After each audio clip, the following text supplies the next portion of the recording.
Welcome, listeners. I'm Lawrence Yang, a family doc in Surrey, and welcome to the FTS and the Zoom podcast. Today, I have with me Dr. Monica Penner.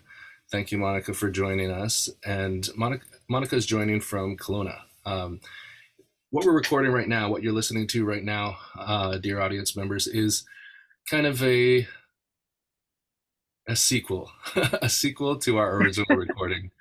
And Monica and I decided to do a little addendum, but we thought we would put it in the front of the video. Now, we really wanted to clarify some points, and that's kind of why we're doing this. We missed some points from the last discussion, and this topic is so important. It's impacting thousands of Canadians right now, and thousands of people around the world. Our topic today is long COVID. And coincidentally, today, Monica, as a patient who has long COVID, and also as a clinician, as a physician, a QI trained physician, I might add, you had some challenging experiences today with health, or health team. You shared with me that it's exhausting, that you feel exhausted, that you have to explain over and over again to different health professionals what long COVID is and what the unique needs that you have might be because it's a new condition. It's a new condition that's not well known.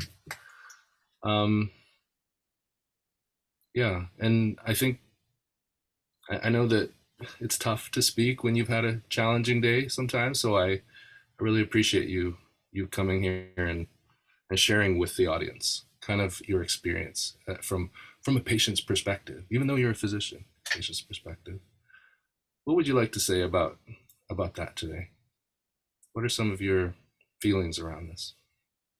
Well, I think we, had a really good conversation with what we recorded the other day. I really do sort of always try and come at long COVID and where I'm at, and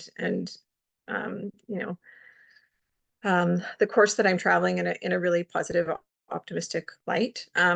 It's interesting then on the days when it is, as challenging when. Yeah, like you had said, just that having to go through the motion again of making people aware, and I'm sure a lot of people with rare or newer conditions have this struggle, and I appreciate this little addendum to sort of honor those struggles. Like in our first interview, I didn't want to sort of belabor and sort of lay out, oh, sort of woe is me, or woe is the patient. These are the challenges. Because there are still obviously a lot of positives. But after having sort of a really frustrating day, I think that should be reflected as well. It's, long COVID is very, very challenging. It's challenging to navigate from a patient's perspective. And as well, it's challenging, I think, to navigate from the clinician's perspective. There's a lot of information and it's new information. And everybody, I know in the healthcare system is, working pretty much to their max, and adding on sort of one more thing to consider, I know is very difficult. And I appreciate sort of both sides of the situations, I guess. Yeah, thank you for that empathy. As a clinician, as a physician, after residency, I in medical school and residency training, we spend so much time studying various disease entities. We study pathophysiology of different disease entities. And after we graduate, once we dive into clinical work, we often try to slot the symptoms we see into those memory buckets of the different diseases that we have already learned about. New entities are not really on our radar. Sometimes we feel that in 2024, we've discovered everything that we need to discover. There's nothing else. There was enough to read in Robin's pathology book. There was enough in the all the different medical texts that we had to read. How is it possible that there's something new under the sun? Of course, that's I'm being reductionist about that perspective. Of course, there are new things, new viruses and such. And but what you're dealing with is a multi-organ impacting syndrome. It's a syndrome that, would it be fair to say that it's almost like you have diabetes that impacts multiple organs and multiple symptoms, and nobody in the world knows about it?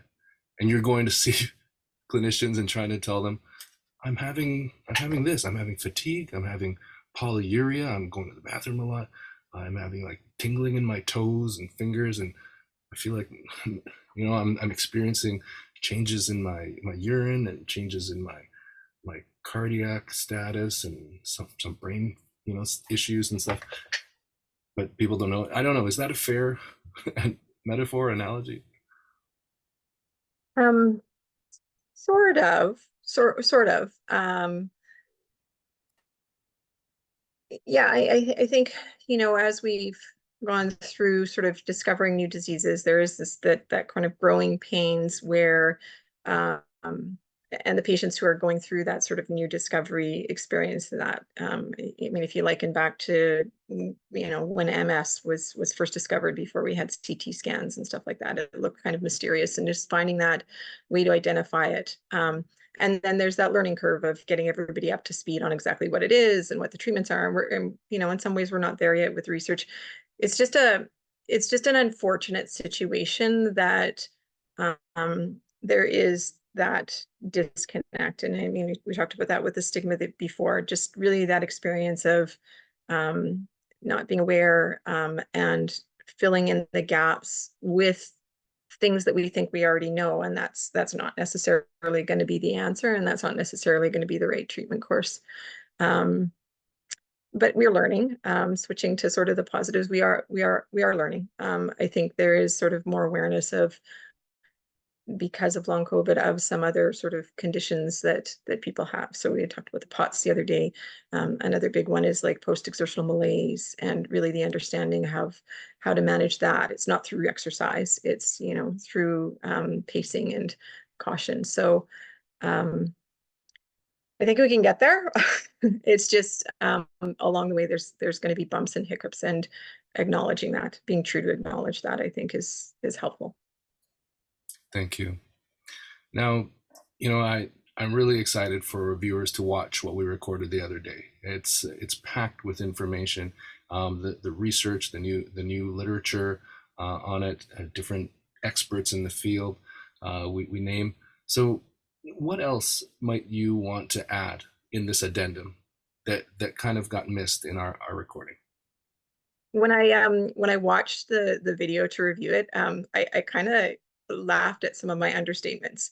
Me saying, "Oh, you're a little bit miserable day after day after day," such an understatement. Or, talking about the first year that I was sick, and how, yeah, I felt, it was a little bit sick or whatever. I mean, that was. I hope people appreciate how much of an understatement that is, and how much it's just, okay, well, that's in the past. Like, I don't even want to think about it. Let's just move forward to the future, kind of thing. Um, I think the only other thing too, I was thinking that we should do a little blooper reel. There was a lot of points where I had word finding abilities, and especially by the end, I rambled and repeated things a couple of times as I was fading a little bit. And then the other one was myalgic encephalomyelitis. Oh yes, ME. I had asked you what's this acronym. We're like, I don't know, but it's Well, I myal. knew what the acronym was. Oh, Myalgic encephalomyelitis. I know what the acronym is. I knew what it was. That was a very good instance of, oh my goodness, I'm not going to be able to find the words for it and pull it out we're properly. finding. So if we break that down before we could wrap up the recording, myalgic means like painful, sore muscles, and then was it Yeah. myeloencephalopathy? Encephalomyelitis. Oh, Yeah. encephalomyelitis, Yeah. which is like And so, almost like brain swelling. yeah, inflammation. One of the interesting things with, ME/CFS and with long COVID, one of their similarities is, the impact of physical exercise on the muscles. So there was an interesting study out, in the spring, where they actually they took long COVID patients and they biopsied them and took blood samples. And then they exercised them, and then they redid the biopsies after the exercise, and they actually demonstrated the detrimental effect, most of the times you exercise, your muscles break down a little bit and then they rebuild stronger. In Mhm. people with long COVID and probably ME/CFS, something in their muscles, they exercise and it actually, the amyloid deposits and the muscles are actually damaged in a way that normal people aren't. So, Wow, amyloid deposits. yeah. I had no idea that that was also involved. What a crazy, like as a nerd, I'm like fascinated by it, but I understand that this has so much impact on you, and that there are days in your history and recent history that where it's been almost you couldn't get out of bed. Like that's how Yeah. bad this was for you, and there's definitely been impacts on your mental health and on everything because of these physical symptoms.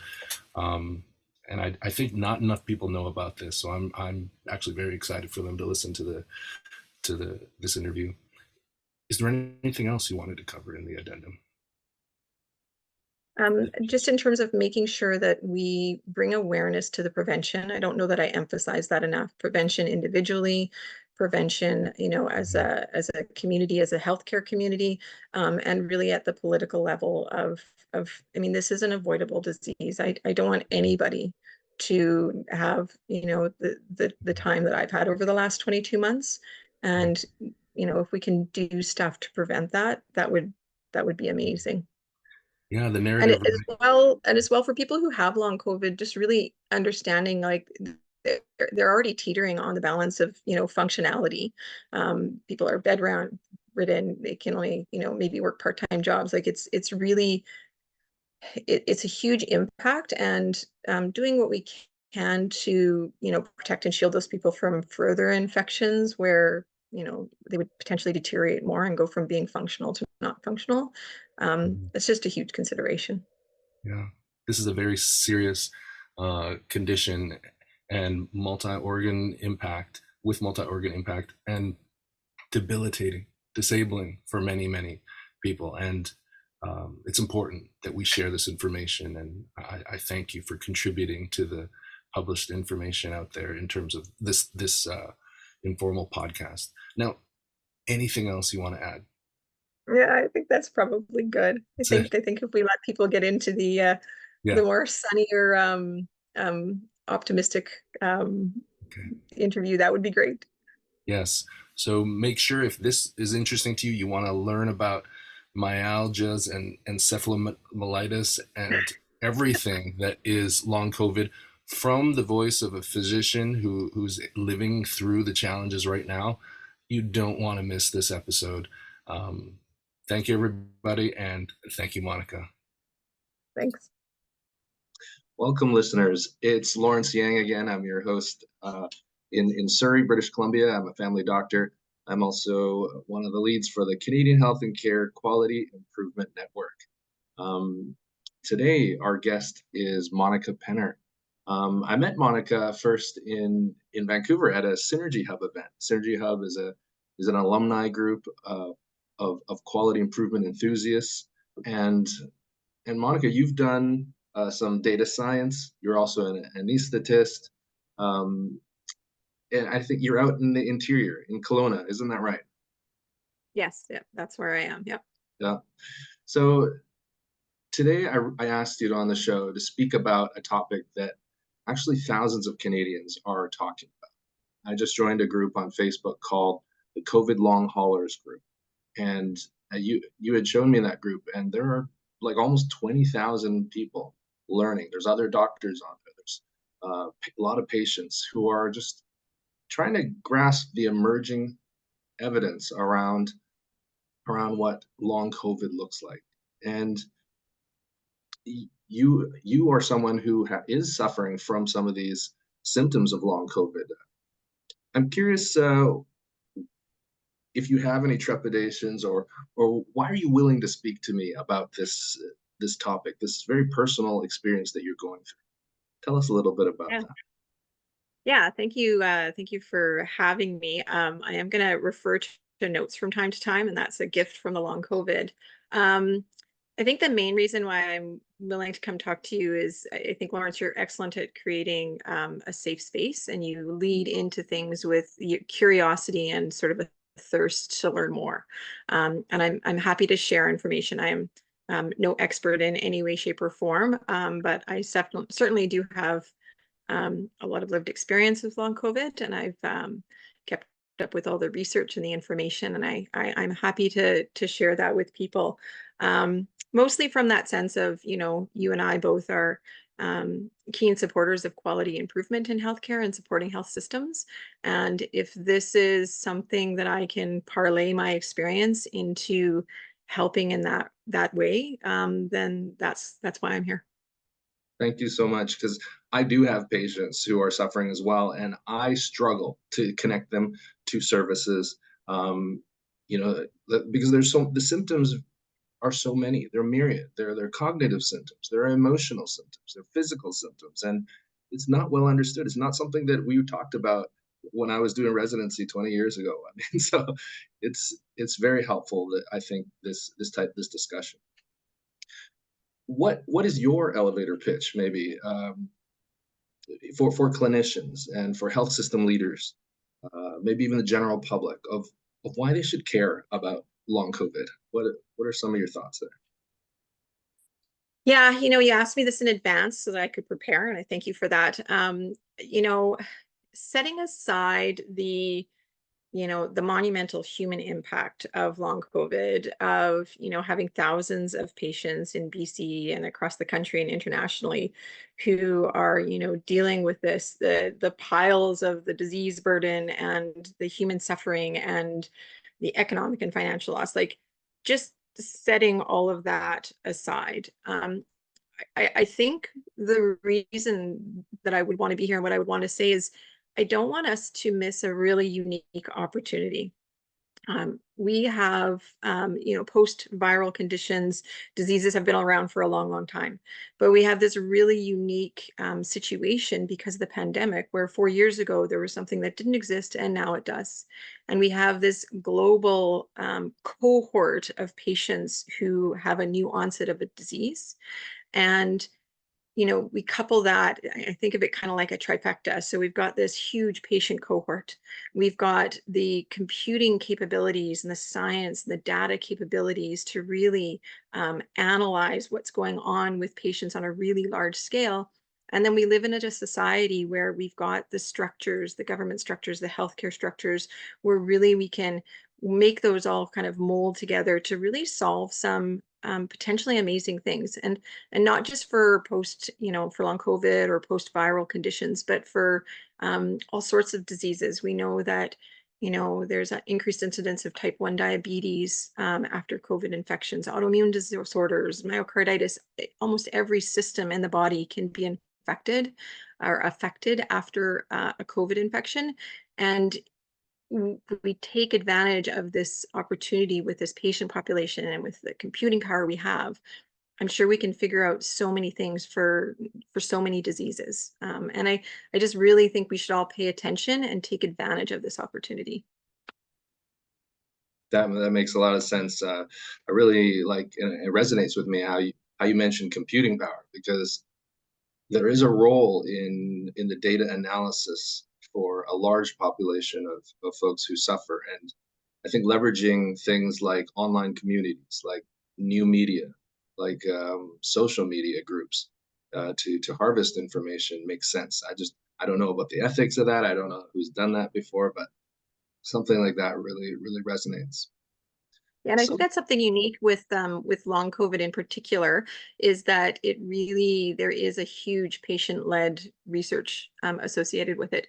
I think it stems from the fact that, when you join the long COVID Facebook page, and now we're just seeing the wave of new members joining that, who are coming on, and they were infected in the Christmas time and the winter time, and now they're settling into this unfortunate disease, and seeing the pattern, and that wealth of information that's out there, and seeing the patterns and using that to tease out trends, and therefore underlying mechanisms, what's going on, and future treatments. And yeah.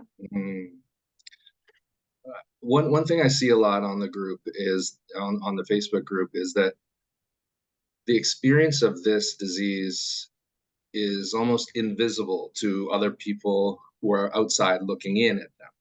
And it's really a challenge for those who suffer from long COVID because others who don't know about the syndrome have a challenging time accepting the reality of the depth of the suffering that those who have long COVID are experiencing.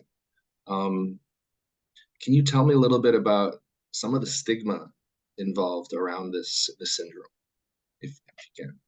Yeah, if I can sort of answer that in the two parts. First, the part of the invisibility of it.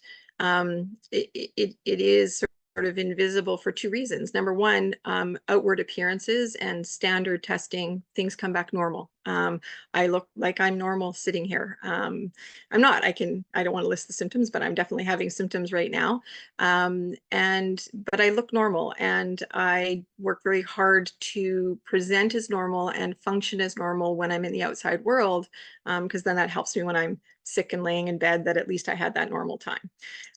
So the invisibility is that appearance of normalcy, and when it's out of sight, then long COVID steals capacity from people. And it's very silent. We recede, patients have to recede, and that adds to the invisibility.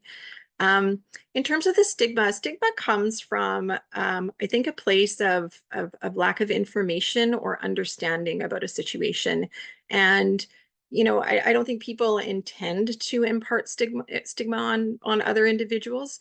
But I think when there's a lack of information or understanding, it's in our nature to try and fill in the gaps the way we can. And so if I present to a medical appointment and I look completely fine, but I'm saying that I'm sick, there's a disconnect there. And I think sometimes that gets filled in with explanations that just aren't valid, and that leads to gaslighting and invalidating people's feelings. So I think the more that we can inform and educate and have people really understand, you're right, the severity of the disease, the hard work that patients are sort of going through to try and manage their disease, I think then that stigma will fall away. That resonates. It's as someone, anybody who suffers from any chronic condition, Yep.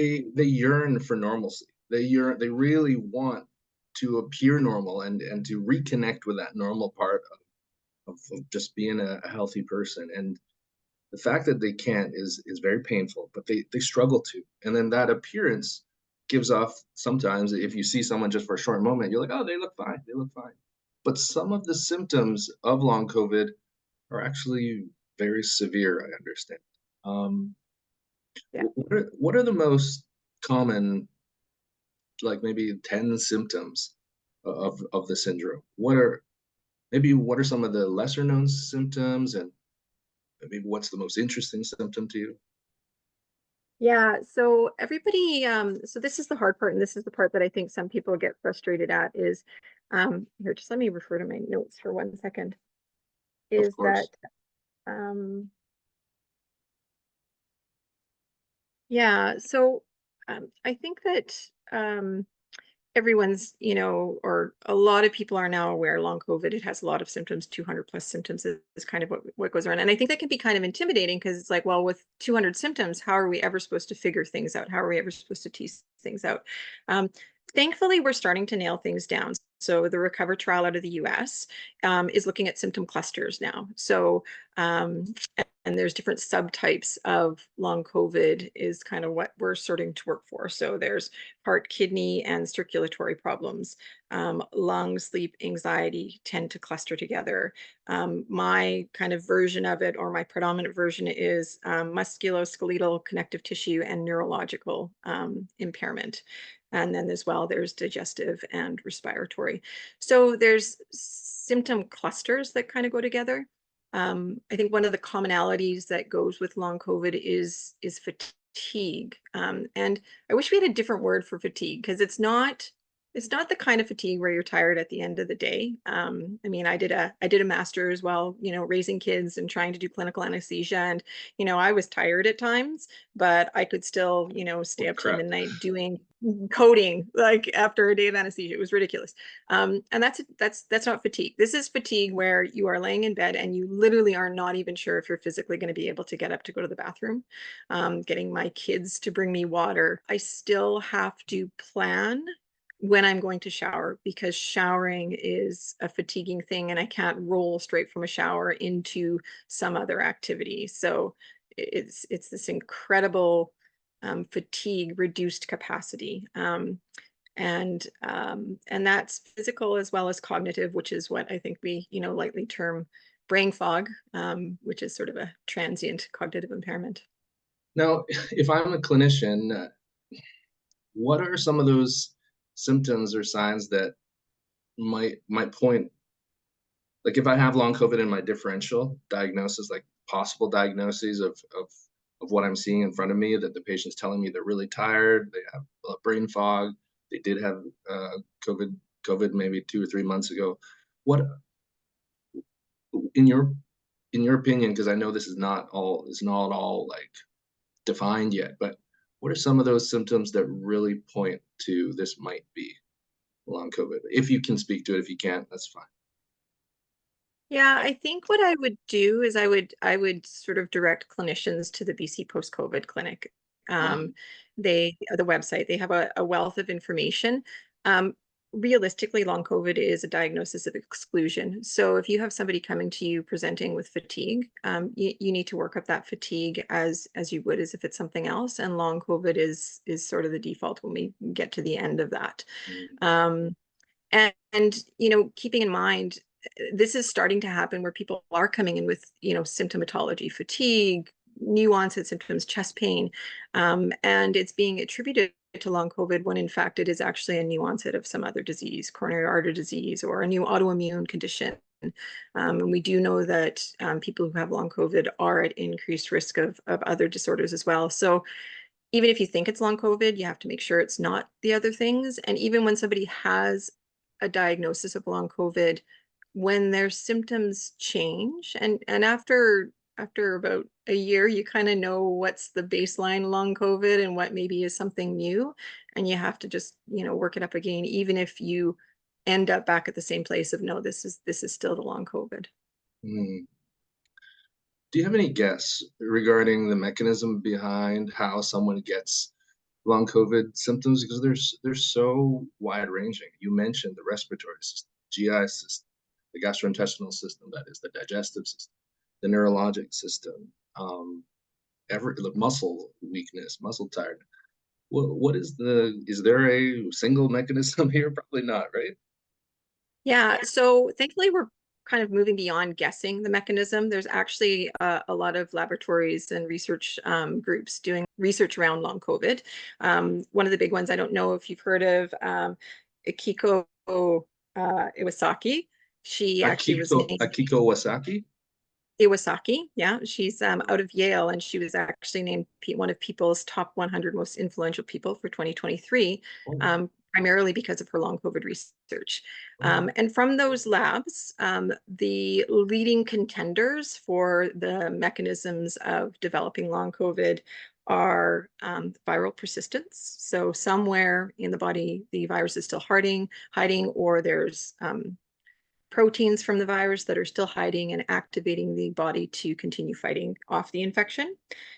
The second one, there's four of them. The second one is altered immune system. So autoimmune disorder, you've somehow triggered your immune system to think something that is yours is not. And so you've got that autoimmune activation. A third one is reactivation of dormant viruses. We know about shingles. We know that having chickenpox as a child, it can hide in your body. And when you're in a state of illness or stress, that can reactivate and present as shingles. And the theory is maybe there's something about COVID that's reactivating Epstein-Barr virus or CMV. And then the fourth one is ongoing tissue inflammation. So something about COVID has damaged the tissues. They're trying to repair themselves, but they're doing it in a dysfunctional manner that's keeping the inflammatory system activated and going. And there's now hundreds of studies out there supporting these lines of thinking, and identification of complement activation systems, immunological upregulation, T and B cell dysfunction. And we're getting to the point now where this research is not just sort of identifying that elevation, but using computer models and machine learning, pairing that with symptoms. So people who have a certain symptom cluster, whether it's neurological or, I think one of the latest ones was cognitive brain fog, and what the complement activation systems are that tie with that. So there's been a lot of progress made in the last 6 months to a year on really understanding what the potential underlying mechanism is, how to actually measure and capture that. We're still only able to capture long COVID in research settings, not in clinical settings, but we're getting there. But at least that gives us markers so we can do the next step of research, which is, okay, all of these people have this symptom base, they have this, markers, these biological markers. So now we can put a treatment on and see what happens to their symptoms and their markers to determine whether or not treatment's going to be effective. It's really actually very, very exciting.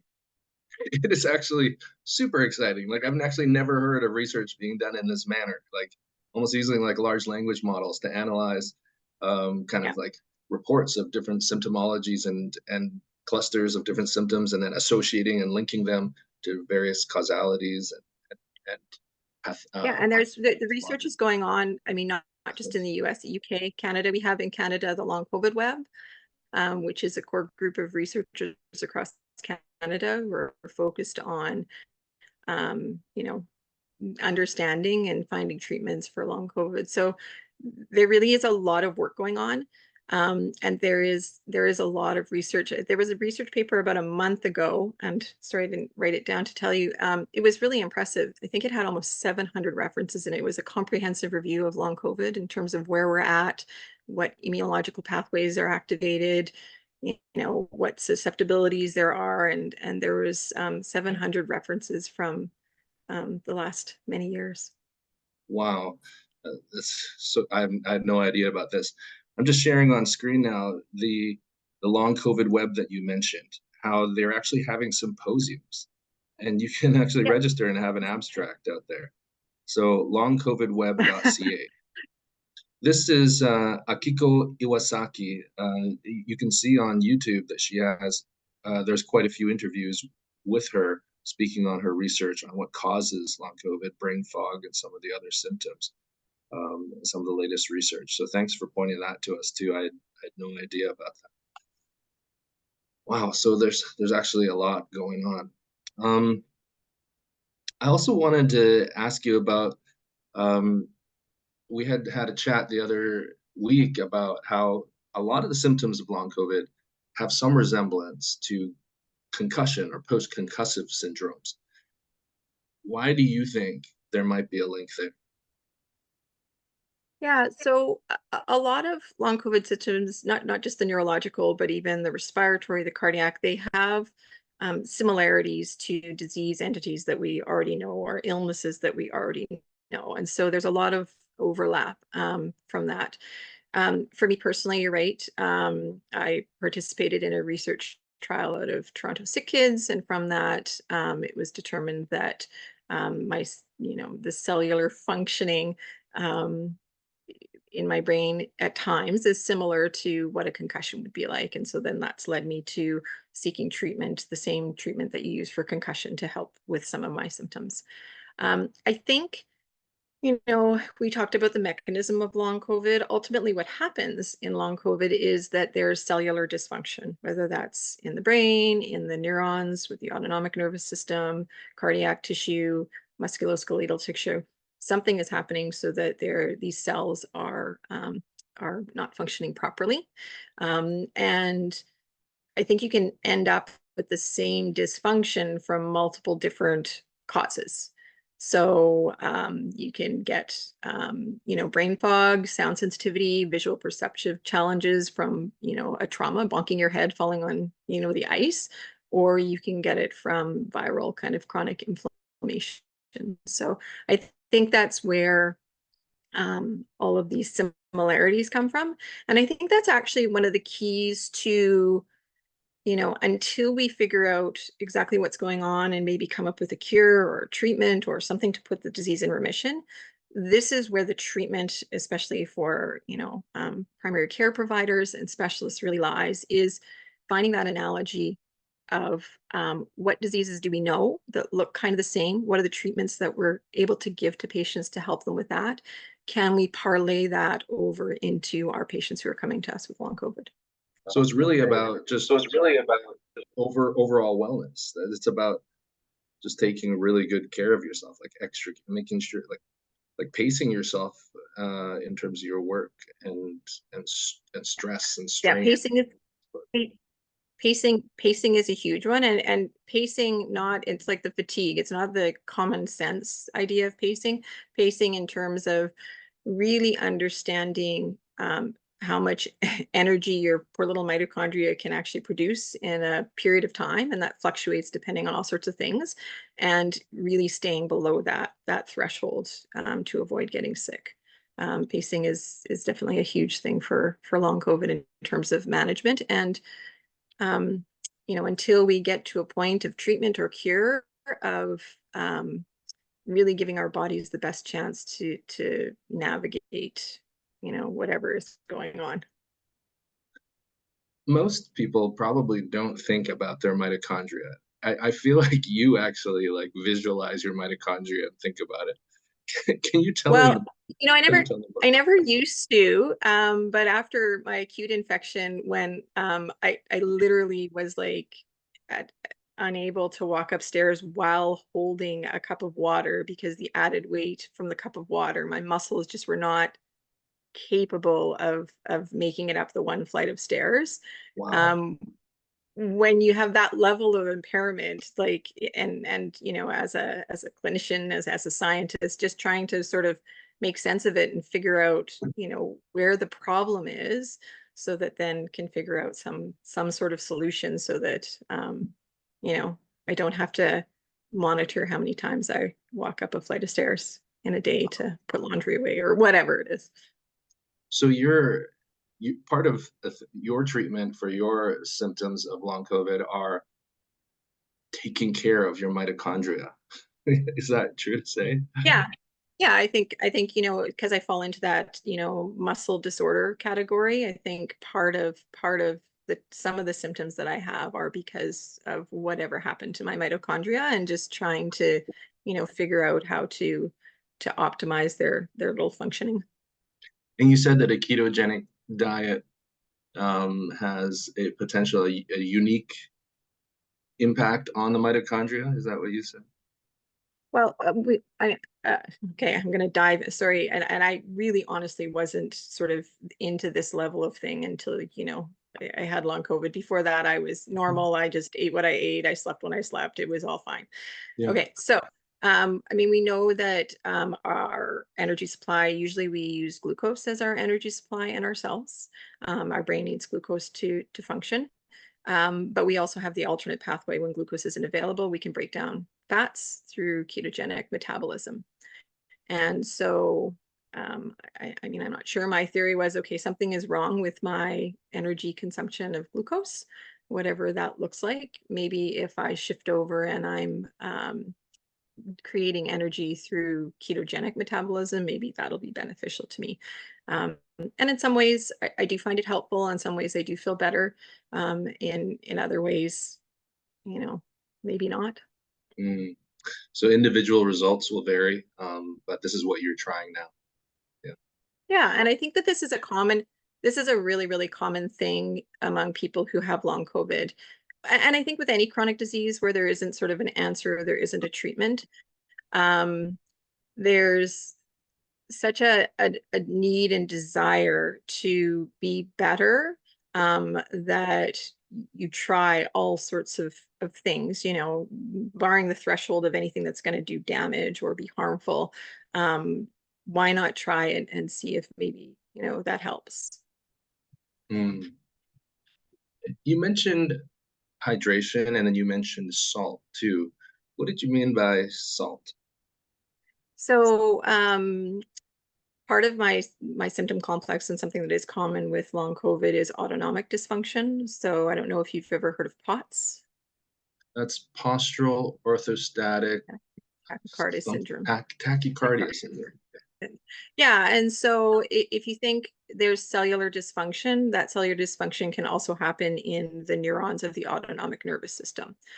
So I've seen in a number of, peers, long COVID peers, and in myself that if the tank is a little bit dry and I don't have enough, blood volume, then that triggers my autonomic nervous system. So I get tachycardia exceptionally easy, or if I'm not hydrated, or watching my salt intake so that my vessels are really full, I struggle with getting into troubles with presyncope.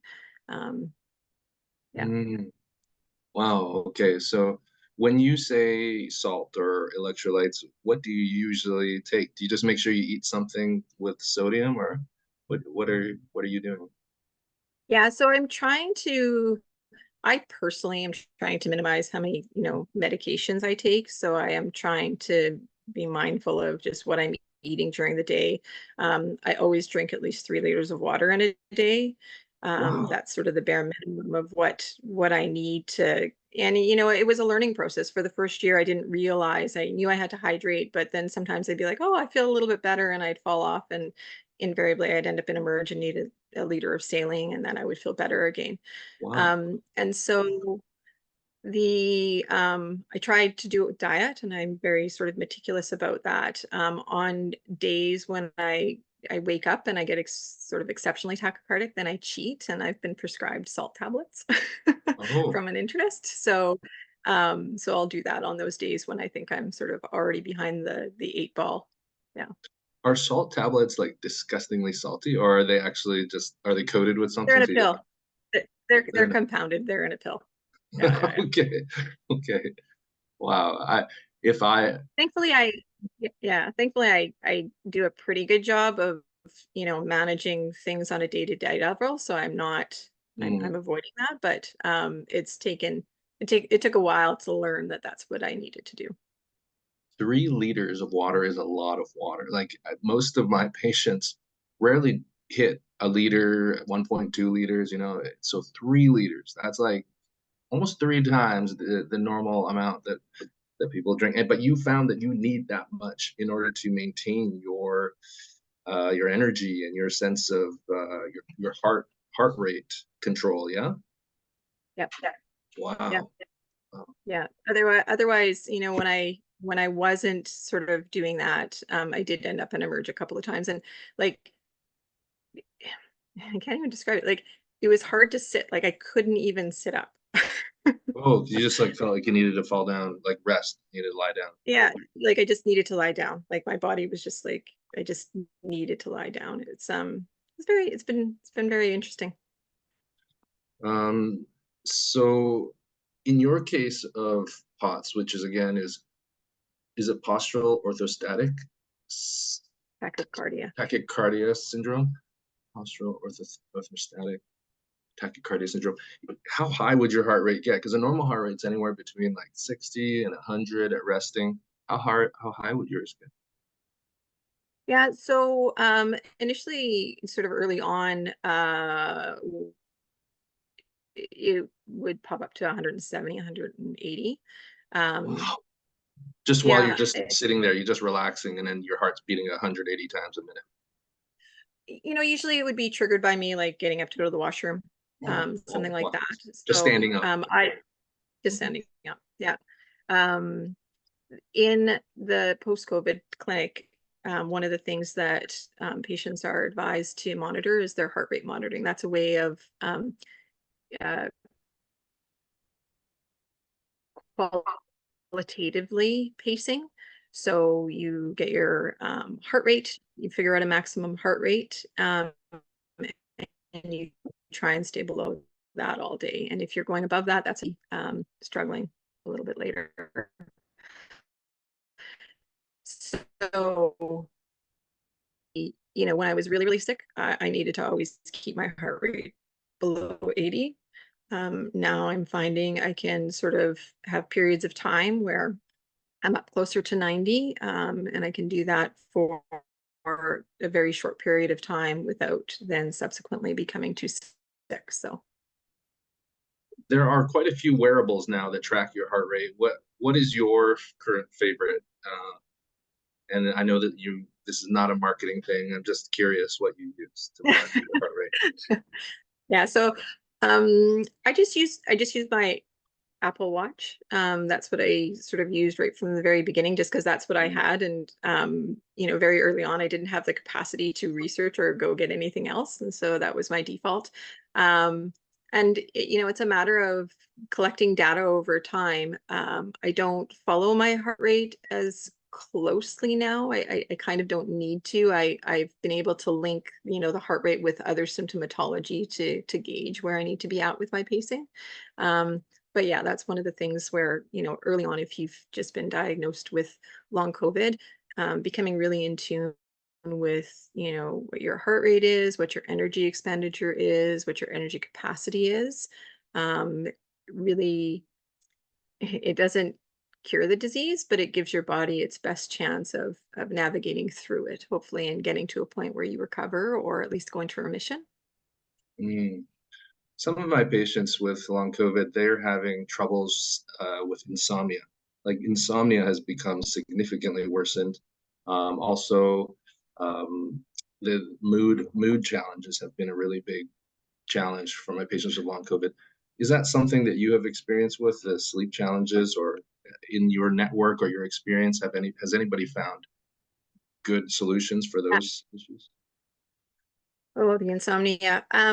So when you use proper pacing, and or for me, okay, so when I use proper pacing, when I stay within my capacity, um, but still do some activities, then that's the best way for me to manage the insomnia. When I go outside of that capacity, if I go to a neurologically stimulating environment, if I'm thinking too much, if I'm too physically active, it's almost like the neurons get wound up and then they can't quieten down for me to sleep. Um, or if I push it too far, then I'm physically uncomfortable and that interferes with sleep. The converse of that is I've learned if I do absolutely nothing, if I pace too well and I'm too sedentary, then my body just isn't tired. And so I'll fall asleep. And then after a few hours, I wake up and it's like, you have done nothing all day. Um, you're just not tired. So insomnia is a real struggle.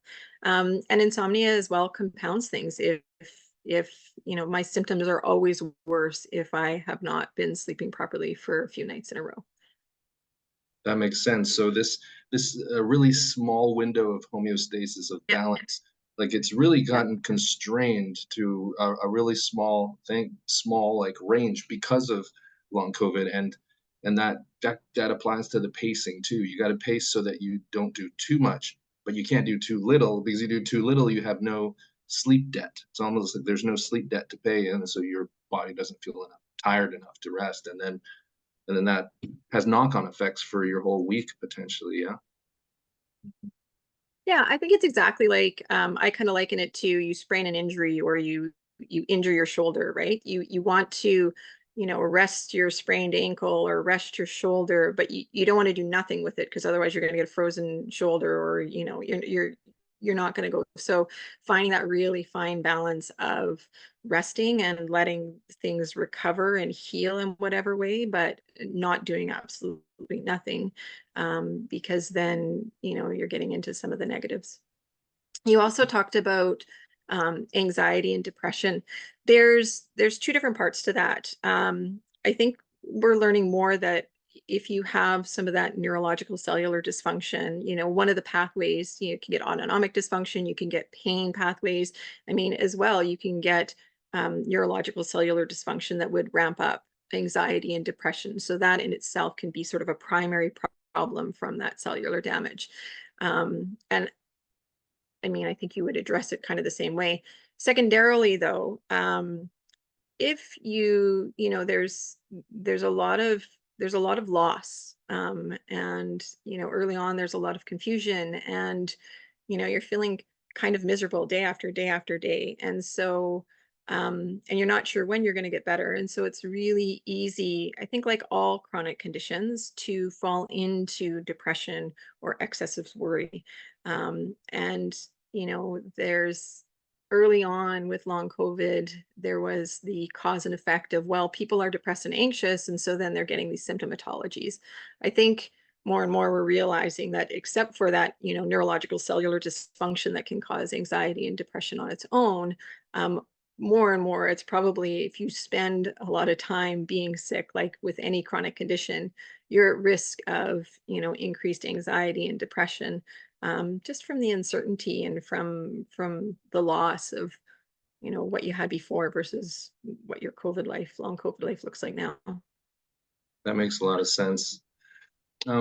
We chatted about this before, and I don't know if I can't remember what you'd said, but some people do you have to actually have very clear COVID symptoms, like high fever, a lot of cough, a lot of myalgias in order to get long COVID?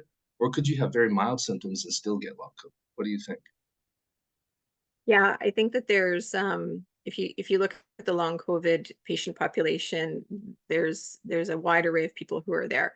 Certainly, if you've been hospitalized in an ICU with long COVID, I mean the virus is done a little bit more damage. It's a little bit more prominent. You're more likely to trigger into having long COVID than if you were completely asymptomatic. But there are people who were completely asymptomatic from their initial infection, and there's a coincidental test. There was a family member who was sick, so they know that they've had the trigger, or even if they suspect it, who go on to develop severe long COVID.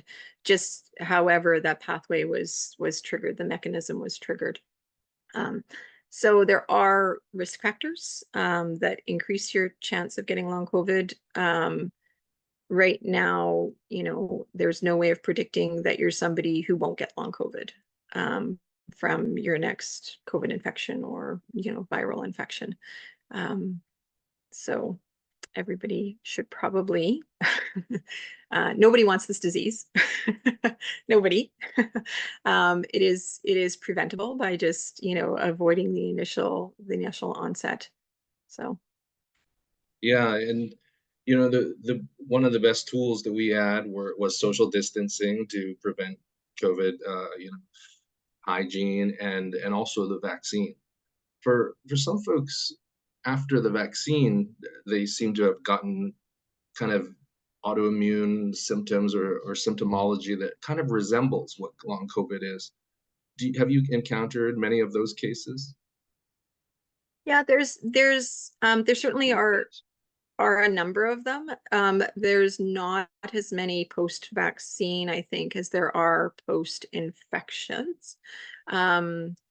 But if you think, if the mechanism of action is that immune upregulation, I mean, that's what we're doing with a vaccination. We're trying to do that in a safer way.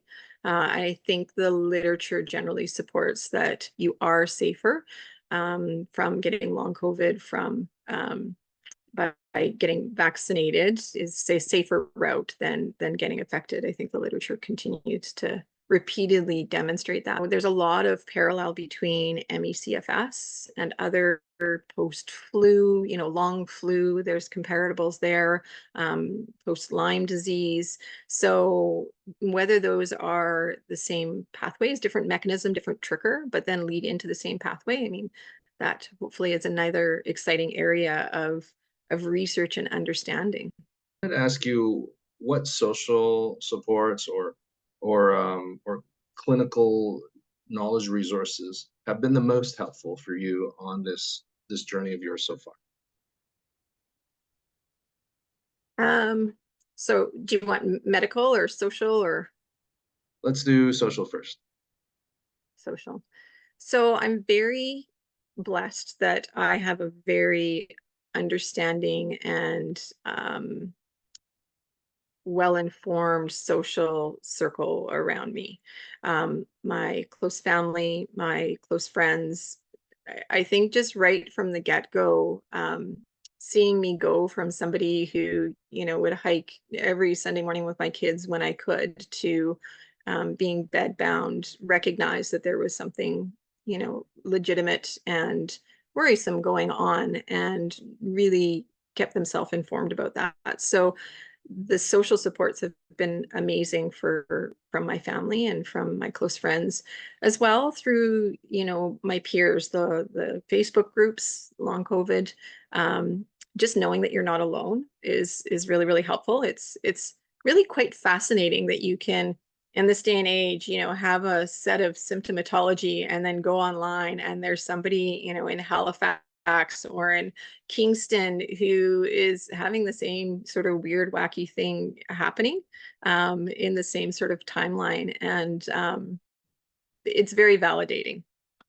In terms of medical supports, very early on, I got connected with the BC post-COVID clinic. They had a bit of a restructuring when I was very early on in the course of my disease, but they're an excellent resource for people who are newly diagnosed and experiencing long COVID, in terms of how to start out with the, you know, the best foot forward kind of thing, as well as offering information for clinicians. So they're very, very, very good. That's Um, the one from PHSA, right? Is the yeah, PHSA yeah, one? yeah, I that's the think, one from. okay, I think people would just have to Google. Oh, I'm actually done with Googling. It's the post-COVID recovery clinic. So PHSA, if you Google PHSA and post-COVID recovery care, right? Yeah. Yeah. Yep, Okay. and there's resources for patients as well as for clinicians there. And they really are kind of a central hub of, you know, keeping up to date for patients. They provide, you know, a My Health kind of portal, so you can kind of individualize your care. Through that, you can put your name down to sign up to participate in research trials. It's really, I think, in BC, sort of the link of where people can start. Um, Outside of that, individually, I mean, everywhere across the province, there, you know, you have different providers around. And I actually ended up taking a bit of a medical leave right now from work so that I could actually assemble a team that can help me specifically with the symptoms that I have. So I have the dietitian now, I have an excellent physiotherapist, you know, I'm doing work through the concussion clinic. I've got a rheumatologist for the autoimmune component that I have, neurologist who's helping with the visual and auditory processing challenges. So making sort of the own little team, and there is work being done to try and centralize that. So, you know, finding those long COVID focused healthcare providers is maybe a little bit easier for patients. I think in the bigger picture, I think as we move forward, though, what's going to happen is that long COVID impacts every part of healthcare, whether you're a primary care provider or a specialist. You're going to, you know, be seeing long COVID patients if you haven't already.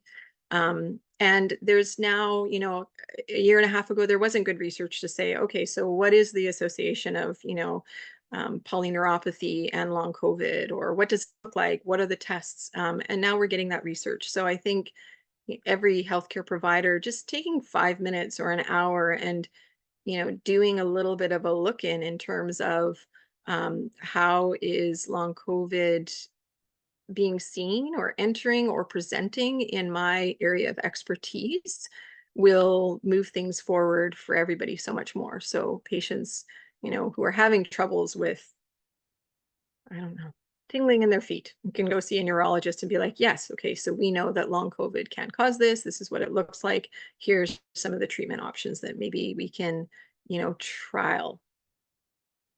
Yeah, wow. So your call to action is that every clinician look into long COVID and how it impacts your area.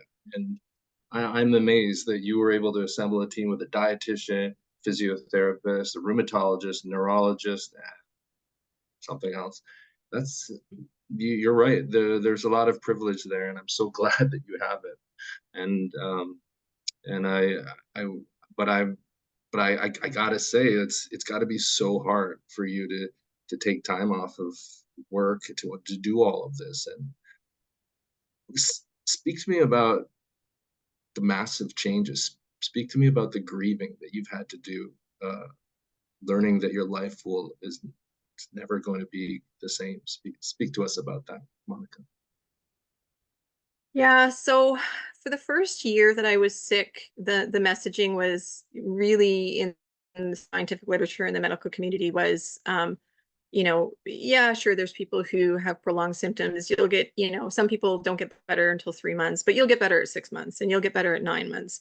And then, you know, the science was progressing while I was kind of going through it. And by the time I got to the year, that was probably when I had to sort of really sit down and you know, face the loss. Up until then, I was still like, oh, I'm just a little bit sick. It'll get better and it'll kind of go away. Um, at the year point is kind of when I accepted, like, okay, so this is the reality of where I'm at. And I struggled with that for quite a few weeks. And I actually went and talked to somebody who was questioning why I was, you know, frustrated sitting inside on a lovely sunny fall afternoon, having to, you know, talk about the loss instead of being out hiking and enjoying myself with a friend. Um, and it was really helpful in that I could do a self-assessment in terms of really what is my loss. And for me, I ended up personifying it. I was, you know, like, okay, so my loss is, say, the equivalent of if I had a cherished twin sister and I did everything with her. I lived my life with her. She helped me make dinner. She helped me parent my kids. She, you know, we celebrated everything together. And now that's different. She's gone in one way, shape, or form. But I'm still here and I have to live on and I have to figure out, you know, what my life looks like without that. And that personification was really helpful so that then when there are days where I am sad about, you know, this May long weekend was really hard. I would love nothing more than to be going camping this weekend. And a lot of my friends have gone camping and I'm really happy for them and I love seeing their pictures. But, you know, that's a loss. And um, it's okay that I'm not happy about that loss. That's okay. Um, I can feel sad about that. And at the same time, I can also do what I can do to enjoy the weekend and to keep going forward. Thank you, Monica, for sharing. Thank you. As we wrap up this conversation, I'd like to hear from you what gives you some hope. What gives you some hope in this journey? I think there's a lot of hope. I personally have a lot of gratitude. I mean, and you kind of touched on this, the fact that I was able to assemble a team. The fact that, you know, I've been able to take a bit of a pause for a few months to assemble a team to help move things forward. Um, not everybody has that. I'm sad that not everybody has that. But I hold a lot of gratitude for what we do have. Um, and the things that I have hope for is there really is a strong medical community, a strong research community that is interested and is learning about long COVID. So I think we are making progress forward. Um, like I said right from the beginning, I'm really optimistic that we have that perfect trifecta that as sad and frustrating as it is that I'm sick, maybe I'll be part of something that will be a huge monumental shift in, you know, how we take care of our health and how we navigate the healthcare system for the better for everybody. Thank you, Monica. Thank you so much for your time. Thank you for courageously coming and speaking to something very personal to you for the benefit of our community, for our country, and for the world. Anybody who's suffering from long COVID, POTS, similar symptoms, concussion symptoms. And thank you, Monica. Thanks. Thanks for having me and letting me share and for your curiosity and your desire to just understand more.